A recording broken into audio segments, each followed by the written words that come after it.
Hola, Hola Lara, ¿cómo estás? Maya Ditteler y Agustina Nahuelfil te saludan de Radio Universidad. hola, ¿cómo estás? Bien, todo bien por acá. En principio, preguntarte qué números dejó el último análisis de datos que hicieron desde el observatorio. Bueno, y presentamos el último registro el 20 de noviembre, en torno al 25 de noviembre, Día Internacional de Lucha contra las Violencias de Género. Presentamos el último registro que nos dio 265 femicidios cometidos entre el 1 de enero al 20 de noviembre del 2020, un femicidio cada 29 horas. Entre las cifras que pudimos obtener en nuestro registro que hacemos a través del análisis de medios gráficos y digitales de todo el país, nos dice que el lugar más inseguro, más riesgoso para las mujeres sigue siendo su propio hogar. Esto es una cifra que se mantiene estable, que es en el 64% de los casos. Los femicidios ocurren en la vivienda de la víctima, y que esto de alguna manera se encuentra agravado o que cobra mayor relevancia en el contexto actual que está viviendo nuestro país y bueno, y en términos sanitarios del aislamiento social preventivo y obligatorio o el distanciamiento social, dependiendo de las provincias, este contexto en el que nos piden que nos quedemos en casa o que nos cuidemos quedándonos en casa. Nosotros alertamos que esto es inseguro, es riesgoso para las mujeres que viven situaciones de violencia de género y que también se ve de alguna manera articulado con otra de las cifras que nosotros trabajamos, que es quién es el agresor, y que nos dice que en el 80% de los casos el agresor es alguien del círculo íntimo de las mujeres. Es una pareja, es una expareja o es un familiar, un conocido. En el 80% de los casos no es un extraño, no es un desconocido, es alguien del círculo íntimo de las mujeres.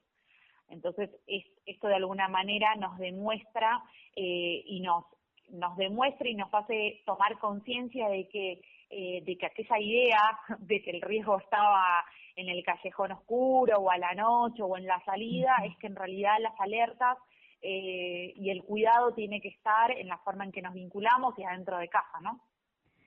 Totalmente. ¿Hay algún rango etario o alguna clasificación, digamos, de mujeres más afectadas?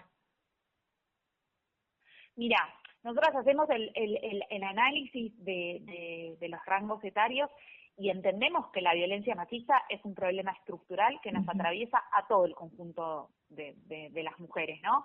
No importa la clase social, no importa la zona geográfica, vemos que es una cuestión federal, sucede en todas las provincias.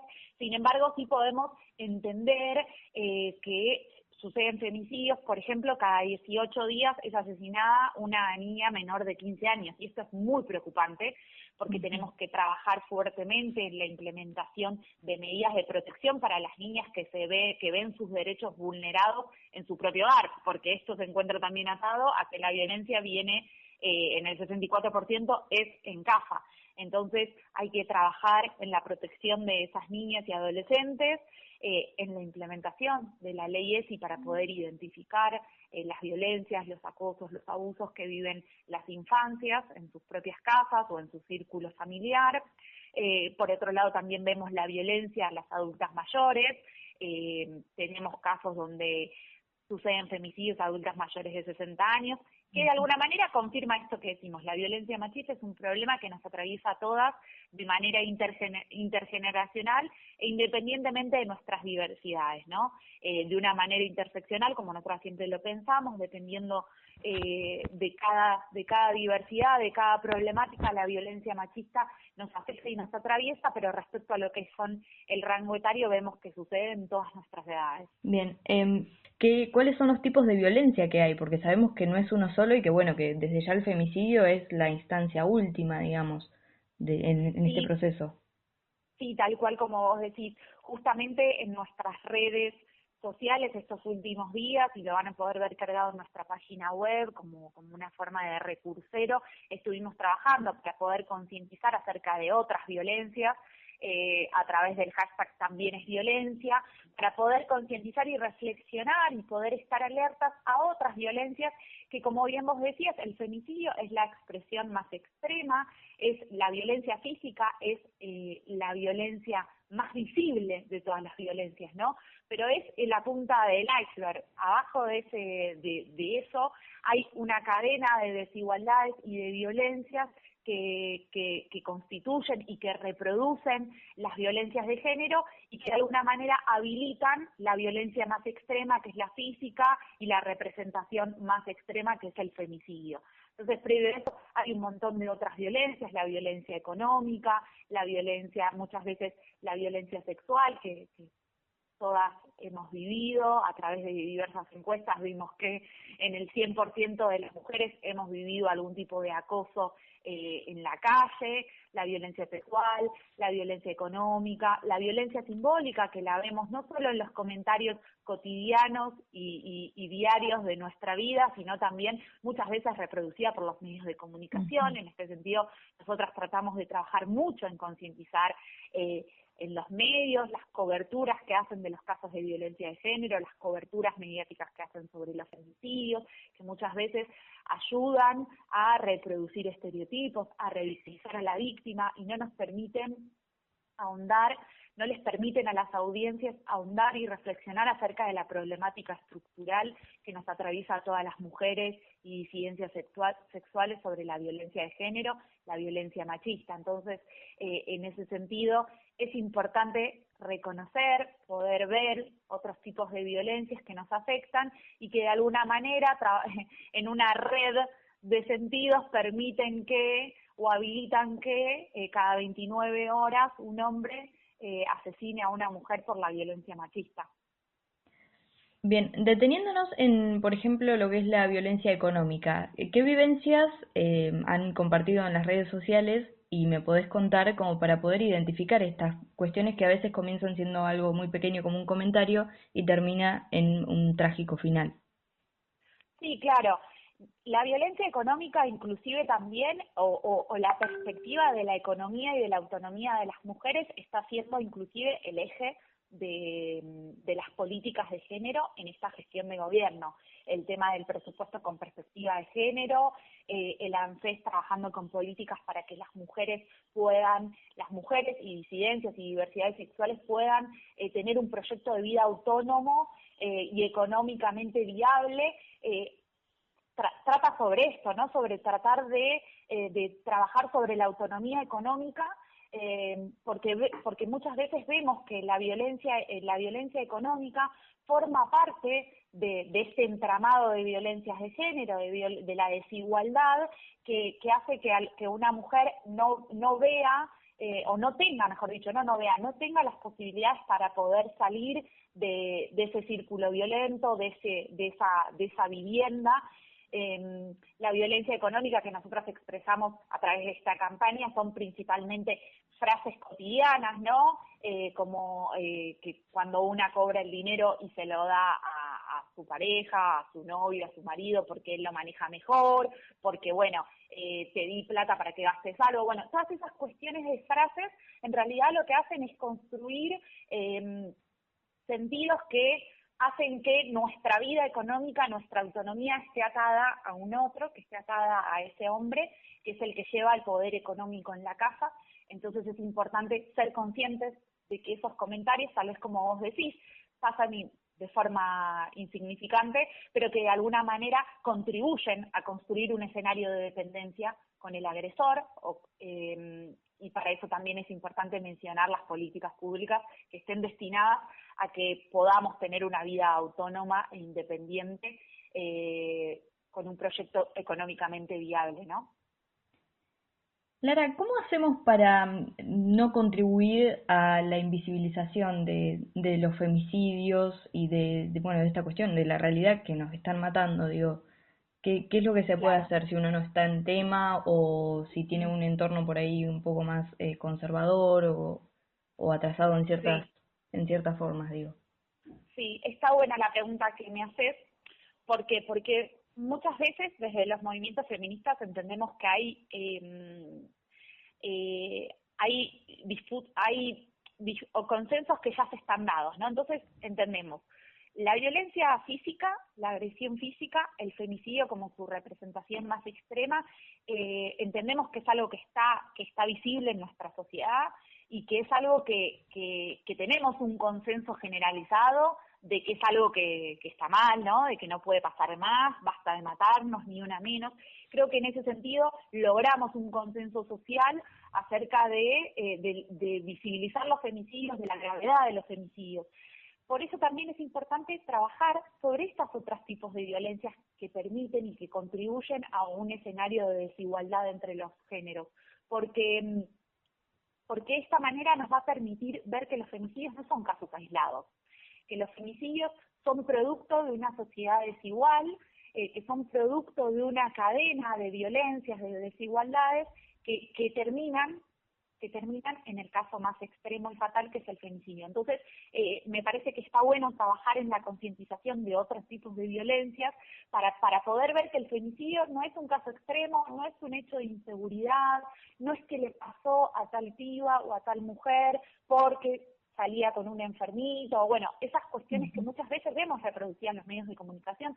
Por eso necesitamos perspectiva de género en los comunicadores, comunicadoras, periodistas, para no reproducir esos sentidos, esos estereotipos, porque en realidad la violencia machista nos atraviesa a todas desde los distintos ámbitos, de manera intergeneracional, de manera interseccional y en todos los ámbitos. Entonces es importante poder alertar sobre eso, para poder trabajar en la prevención, ¿no? Para poder trabajar en esas violencias que nos puedan alertar que existe violencia de género.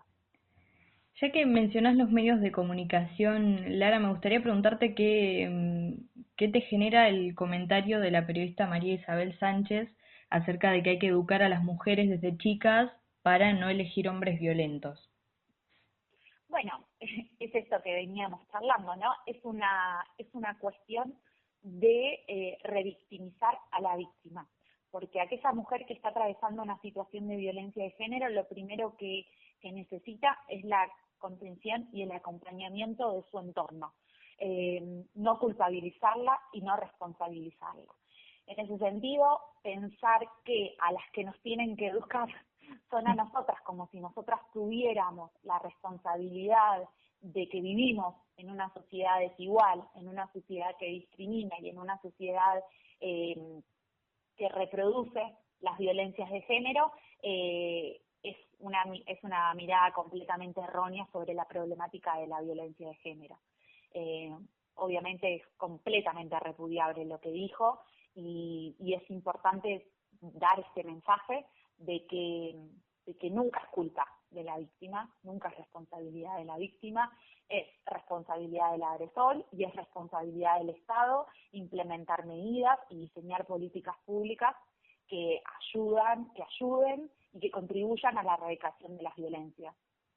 Y que también tiene que ver un poco con despatologizar al macho, digamos, ¿no? Tal cual. Educarlo.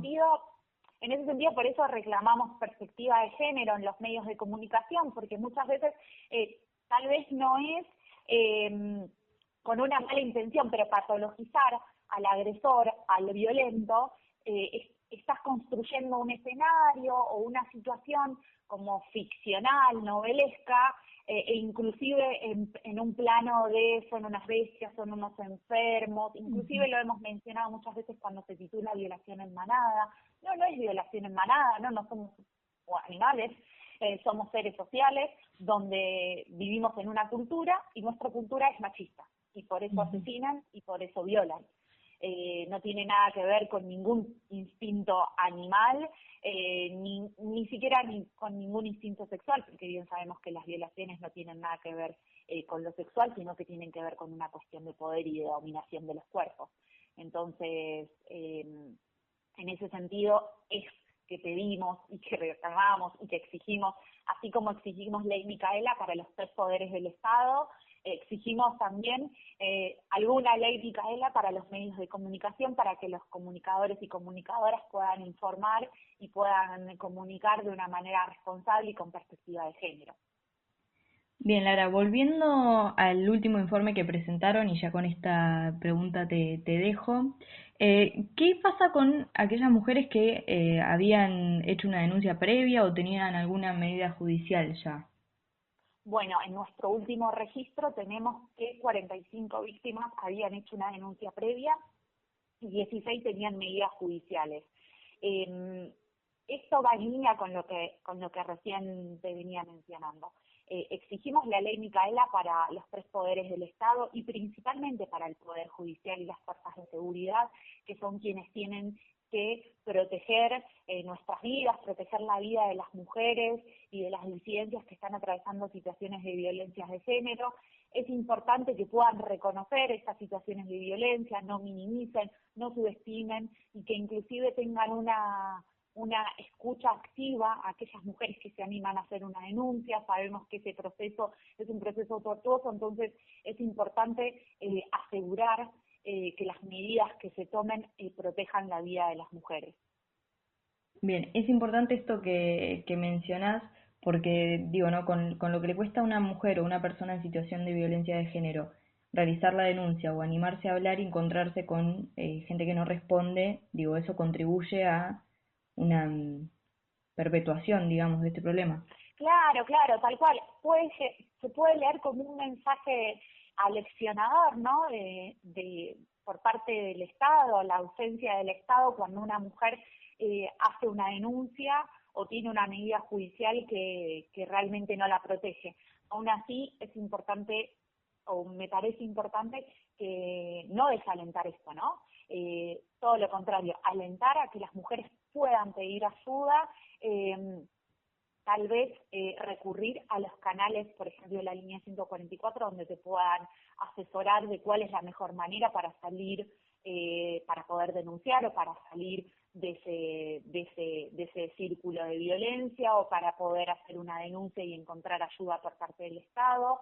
Como también muchas veces nosotras conocemos de organizaciones territoriales que trabajan en los barrios, que contribuyen a que las mujeres puedan encontrar una salida a la violencia de género, organizaciones de la sociedad civil que trabajan. Entonces alentar a que se puede, a que no está sola, a que se puede salir de ese círculo de la violencia, pero estar alerta a cuál es la mejor medida, cuál es la mejor herramienta para poder salir